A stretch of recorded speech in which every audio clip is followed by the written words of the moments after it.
Hi, everyone, and welcome to Complete and Cast, the official podcast for Complete and Box video games. I'm your host, Spencer Brossman, and I'm joined once again by special guest, Mush Kha. Mush, how you doing? I'm in a real Madden mood today. You know, I'm mad about Madden. And it's funny, people will ask me in the store, what game are you playing recently? And as silly as it is to say, it's normally Madden. I mean, I probably over the past 2 years have spent more time playing Madden than any other game. Do you feel similarly, or is it up there? Yeah, especially with our league and stuff. But yeah, in general, it's it gets a lot of flack because it's a really popular game, but it just has a lot to it. It's a lot of modes, a lot of ways to play. Yeah, I think and we're probably going to mention it a little bit later, but Mush just alluded to our franchise. We have an online franchise with about 18 of us. And we've been doing it over the past 2 years, and that's the main reason why I continue to play Madden quite a bit, because in my opinion, playing against the computer, once in a while, it's okay. Yeah. And playing online against random people, as anyone who's ever played any video game online knows, it can be really annoying, especially in sports where, you can really cheese it. I have no fun. But playing with you guys on the franchise, although sometimes, we get a little salty and angry, it gives me something to play, every week. So let's start with Madden. What would you say would be your most favorite Madden? There's only one answer. It has pull because of great memories for it, but Madden 04. Madden 2004 with Michael Vick on the cover. Why the Vick 04? Okay, so first, it was the first Madden I played as a kid, really hardcore wise, really put time into it, and it really added a lot of new features to it. It added the owner mode, so on top of the franchise mode, that was the first game where it let you set ticket prices, it let you buy new stadiums, concession stand. You can upgrade all your players in training camp and mini camp. It was crazy, just so many options to that game, and the gameplay was great too. Michael Vick or running quarterbacks were so overpowered, and well, that's because that was Vick in his prime at that point. His speed was a 94, I think, and it was crazy. And they also had playmaker controls, so you could do audibles before the snap or during, in play, after you hike the football. You can tell your receivers to run certain spots or do certain things with the right stick. It was so overpowering. Is that something that's still on Madden? No, I didn't think so. They took it out because it was so overpowering to be Michael Vick and then and lead your receivers in different ways and be able to run away from everyone and everything and throw to them too. Yeah, but that game is just. It's really balanced though, because on defense they do give you options and there's no hit stick. I get it, but still you could still feel empowered in defense, and just everything about that game to me. And I know it has pull for nostalgic reasons, but that game is just almost perfect in my mind. Almost just a really good mixture of everything. Yeah. Well, let's flip to the other side. What is your least favorite Madden game? Okay, so two of them. First is the early Maddens on Genesis. So I think Madden 93 on the Genesis, because it would have passing it would have a window for passing. So for receivers, instead of just seeing downfield, there would be 3 windows on top of your screen, and you would pick where to pass, and that would make no sense. That made it tough. Yeah, that was terrible. Madden is famous for the very first one coming out late, because John Madden would not let it hit the shelf with his name on it unless they could produce 11-on-11 football. Okay. And that was very, very tough with those old school video game systems. I'm not sure if it was the PC, very first I think one. It was on PC, right? I believe so. Okay. And I'm not sure if it was the very first one to have 11-on-11, but he was so hardcore about you gotta do the 11-on-11. Now you mentioned that there were 2. Yeah, and Madden 07. Madden 07. Why is that? Because when my dad bought us a 360 and we needed Madden, and then we saw all these hype videos and it looked really good. But I think we touched on this on the previous episode, but it was just really disappointing. There were barely any modes. There wasn't even a franchise mode, so it was just a regular season. And it wasn't balanced, and they didn't focus on the gameplay as much because they only wanted it to look real pretty, so the player models looked kind of weird, and the game just didn't flow well, so it just didn't feel as smooth as the PS2 games. And then over time, they made it better. So now we're talking about old Madden games. Then would you say that you prefer the Madden games now with the better graphics and better physics, or were they more fun, a la Madden 04, where they're less realistic, but more arcadey? I feel like hindsight is a 2020 because we're kind of stuck with what we have today. Saying that 04 is my favorite, I will have to lean toward 04, 05, 03 even, because to me, it was a bit arcadey, but it it retains a lot of charm about like that era, about kind of where the NFL was at, and it felt really fun too. Like passing was like, well, I always found that the early ones that you're talking about are much easier to pass and play the game in than it is nowadays. I mean, you could more often than not throw it deep, and there's a chance that they're going to catch it. Randy Moss will jump like 10 feet high and grab the ball. Yeah. So no, I absolutely agree with you. I went over it in the previous episode 6, but I do find that sports video games that aren't too hyper realistic, we're not talking an NBA Jam levels, but not too hyper realistic, where you're still like feel a little superhuman, is right where it's at for me. It's tough to reach that exact point. So speaking of just Madden in general, do you have any particularly good or bad memories from playing Madden? Yeah, I didn't tell you this one yet, but from Madden 04, it was so popular because it was at the height of the PS2, everything, the height of the NFL at the time, and Michael Vick, that we actually had a Madden tournament with a bunch of relatives, and there were over 20 people who played in this Madden tournament. It was so fun. It was crazy. It was in my it was in my uncle's basement, and just being a part of that was great. I didn't make it too far at the time. I was gonna say, how'd you do? I think I was in like 4th or 3rd grade, so they obviously had more intelligence, because on defense I didn't understand certain concepts. Offense I got, but defense I didn't even know what to do much. So yeah, when I would play Madden games many years ago, I think I would blitz every single play. Not necessarily throw the ball deep every single play, but I was like, blitzing's fun. Shotgun, Let's blitz every single time, kind of thing. Do you remember who won that one? I think it was my brother from an early age. Wow, he was really good at Madden. Your brother's very, very good at Madden. Yeah, he's really dedicated. Yeah. I actually have one good memory as well. So every year since Madden 12, Complete Unbox hosts a Madden tournament on Madden Midnight Release Night.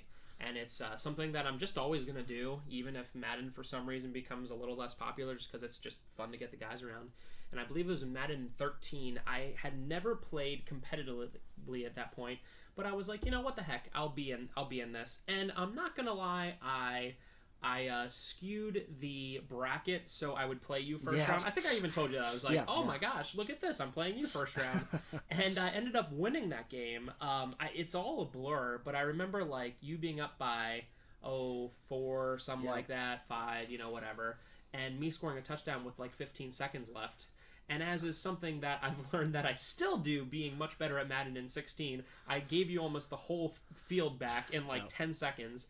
You had like a 50-something yard field goal, and you ended up missing it by like a fraction. I drove the ball down. It was just. We watched the replay then, and it was just like right there.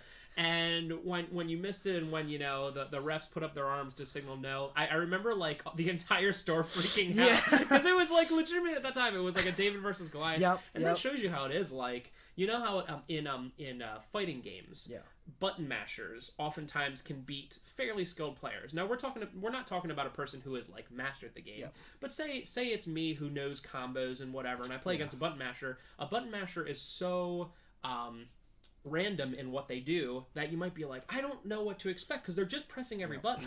And that's, I think, kind of what happened. You were like, you look at it from a football mind at that point, and you go, okay, well, it's 3rd and 1. Clearly he's going to run the ball because that's the highest percentage, but I might just be like, oh, whatever, and just do a Hail Mary. You know what I mean? So sometimes that kind of crazy thing can happen, and we see that even in our franchise. Sometimes the people who are good but not quite on our level will sometimes give us a really hard time, because you're like, what are they doing? Like why are they running it on 1st and 10 every single time, and I can't stop them, kind of thing. So I'll always have that moment. So let's switch sides to soundtracks. You're a big fan of soundtracks in video games. We always talk about the Tony Hawks and all that kind of stuff. And I know that you reference the Madden soundtracks quite often. Which game has the best soundtrack? I spoke about it earlier, Madden 04. If you want to look it up, it is just so good. It definitely has a bit of the new metal a little bit of that, but it mixes it up with Blink-182, AFI, which is kind of new metal. It mixes it up with Outkast, just like a mix of kind of hip hop, a little bit of pop there, rock, like punk rock, but it's just a great mix of songs where I really discovered like newer Blink off of that. I really discovered AFI, Outkast, just like all those and bands. that happened a lot back in the day. Not that the internet wasn't a thing, but it wasn't as huge until the mid 2000s, and a lot of times you would find bands that you would end up liking off of Tony Hawk soundtracks and whatever. That was a very powerful thing back in the day, and maybe kids nowadays, whatever, because you can YouTube it in a second. And yes, I'm not saying that in 2004 or 3 we didn't have internet, but I know for a fact that my family didn't have high speed until like 05, 06 or whatever, and no YouTube, right? So it would be tougher. You wouldn't say, "What's Blink's new song?" Oh, it's right there. You'd be like, "What is this song?" Oh, it's on Blink's new album. The self-titled back in 03 or whatever, and that it was a very, very powerful thing to be on a soundtrack. Nowadays, it's not as big of a deal because, you probably saw it on YouTube or you probably, whatever. And nowadays, it's more indie bands and indie performers trying to make a name for themselves, especially nowadays. So. That is true. In Madden 25, no, I think it was 15. In Madden 15, they had the orchestral NFL Films sound. Go listen to any NFL Films video for an idea. It's just very booming orchestral stuff. Do you prefer that? It almost has a football feel, or do you prefer the actual soundtrack? I think as of late, they've kind of been like mixing them up a little more, because to me, the orchestral score is good, but I get kind of tired of it in the menus where, like, if you're in franchise or online, you spend a lot of times in menus. So to me, I get kind of bored of that. For me, I prefer more songs in there, but good songs. Madden 16. No offense to the game, because Madden 16 is very good. It's a good game, yeah. But I hate the soundtrack. And a couple months ago, our friend Parker was like, you can like mute most of the songs, right? And I was like, what? So now I have it that two songs play, and like at this point it's almost like I almost shot myself in the foot because it's like, oh, this song again. But like it had such a terrible soundtrack that I was like, I need to mute the song. And whenever you go into whenever you're playing the actual game, of course it's game sound. But if you're in like practice mode or like giving players experience, you just hear the soundtrack go over and over and over again. And I guess there's something about the orchestral thing from 15. It never felt like super old. Whereas for this one, it's like, oh great, it's the I Can't Feel My Face song again. It's a good song, but like when you hear it like for an entire year, you're like, oh my gosh. Well, on the field, they put like different songs in there too, though, like songs that aren't on the soundtrack. I think I remember. Fall Out Boy. I hear certain things, and I'm like, put that in the menu. It's right? Like, why not? Maybe they only paid enough to have it in the practice mode for the licensing. So we mentioned in episode 6, competitive gaming becoming a big thing now. Would you, if you felt you were good enough, quit your job to become a competitive Madden player and tour the country and everything that's involved with that? Definitely, easily. That would be, especially because it's newer, and like I would definitely want to get kind of like the name out of competitive gamers, and then try and bump that up, and then try and make that less of kind of like this, like, oh, you're a gamer, and more of like, oh shoot, like you play Madden, So you would be willing to take something that you would consider a hobby but a passion and make it into your job at that point. Definitely. And plus I know that it comes at a cost, because then like it'll be like almost like, want to play Madden? I'm like, no, because I play that 8 hours a day. I practice this, I do that. Without going into it too much, sometimes friends or customers will be like, oh, what are you playing when you go home tonight? And it's hard to understand unless you deal with it all day, but it's like sometimes I just get done with the store, and I love video games. I will never not love them. I love the history. We've been over this. We're doing this podcast. I love it. Yeah. But sometimes I go home and I'm like, I don't want to play a single dang thing because all I did today was video games. I mean, just think about it. You sometimes can change, but like you work in a repair shop, for cars. What was the first thing you're gonna go home when you get home? Work on your car.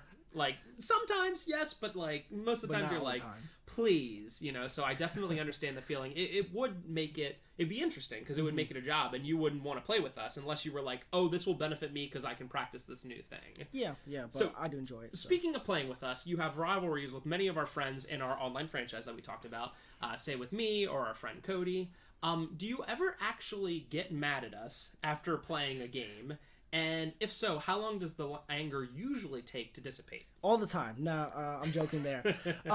It definitely is heated where, like, in sports, to me, I feel like certain things, if I'm playing you, I feel like if you're trying to beat me, you're trying to, like, take away my dream from me of winning, or like my goal of winning. So if you're in my way, I can't look at you as my friend. I have to look at you as my enemy. Even as Cody is one of my best friends, I was his best man at his wedding. When I play him, I pretend like he's an enemy to me. You guys crap talk quite a bit, more than I could even imagine. We actually talked about it in a little bit length last episode 6, where it's like, you almost have to, in any sort of competitive thing, be able to turn it off. Like, your best, you could be on the Patriots, and your best friend could be, Jets, Ed Reed, on the Ravens, and he's gonna try to hit you. But then after the game, you guys are cool, and that's very tough. So have you ever actually gotten, like, what's the most mad you've gotten when playing, let's say, one of us in the franchise? Obviously, it's when I lose. I think possibly to, like, Cody. Yeah, and then, like, I won't name any other people, but just other people in the league who I feel I'm better than, and no disrespect to them, because, like, they probably feel they're better than me, so that's fine. But yeah, it just to me feels like, well, I know I can beat you. No, it's crazy. It's tough because I feel so dumb, and my wife Ashley gets mad at me sometimes when she's like, it's just a game, and, like, I realize that in every sense, though. I realize that, but it's like, I still want to win. Like, I know the world isn't going to change because I lost or won, but, like, it's cool to be like, I won. We're not making any money on it. We're not whatever, but it's like, I won this year's franchise, and it is what it is. I won 1 year in Madden 15, and that was awesome. I got to smack talk for like 3 months straight, and it was super fun. Being in our Madden franchise for the last 2 years, how would you just rate your experience, just with Madden in general? To me, it's pretty amazing because, like you said earlier, it gives you a reason to play, really, and gives you a reason.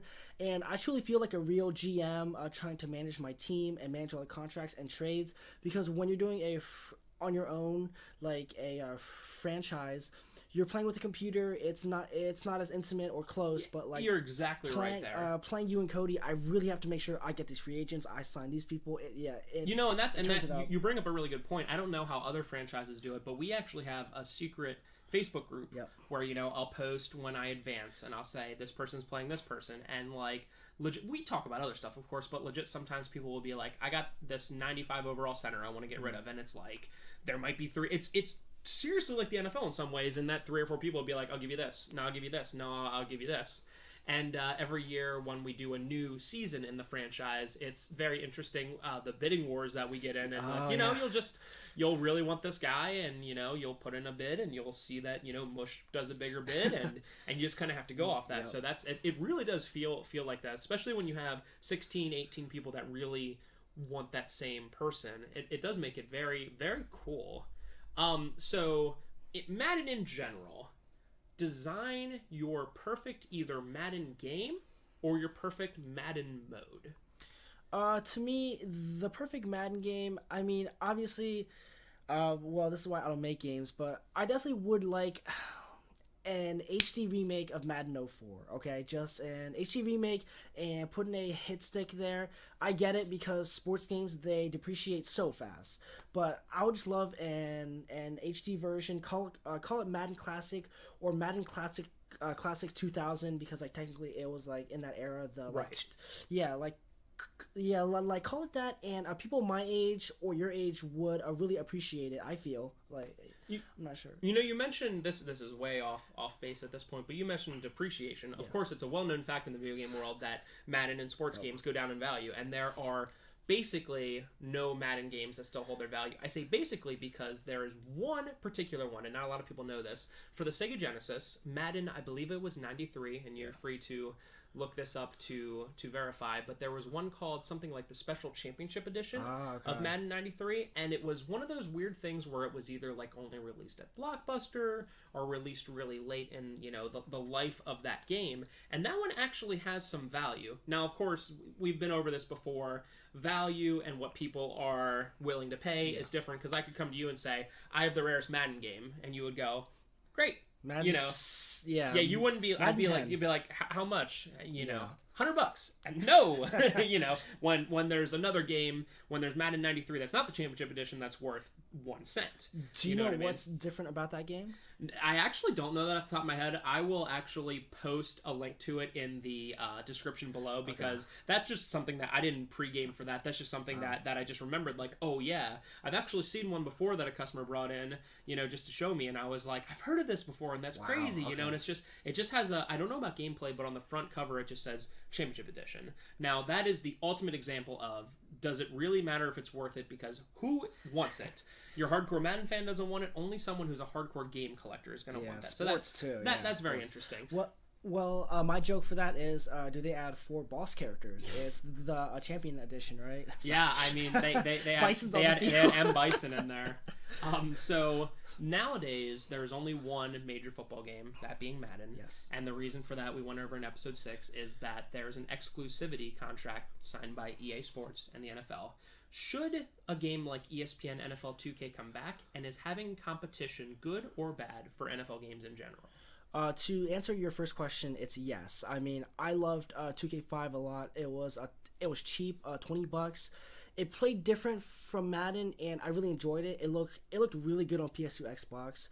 I was watching people play it recently on YouTube, and that game it still holds up. It still holds up. I mean, you got to keep in mind that it's 11 years old, you know, but it still holds up in terms of the gameplay and stuff. It just looks definitely very cool. And yeah, I really would like a competitor, because it would make EA try harder, because, you know, they've been resting on their laurels for the past couple of years, and the last Madden was pretty good, but competition brings out everyone. Yeah, it makes you better. You know, if you think about it, there's a group of people that will always buy it, like you, me, all of our other people in the franchise. We're gonna buy it regardless if it's the worst or best Madden in history, because we want to play football with each other and we want to have fun. So I definitely agree, and I wish and I hope that ends soon, so at least someone else can put something out there, because for the longest time there wasn't too much in terms of NBA 2K having, you know, a rival, and now at least NBA Live's back, and it's still very one-sided towards 2K, but it's not, you know, at least there's something there. It's scaring them, yeah, exactly. Hopefully.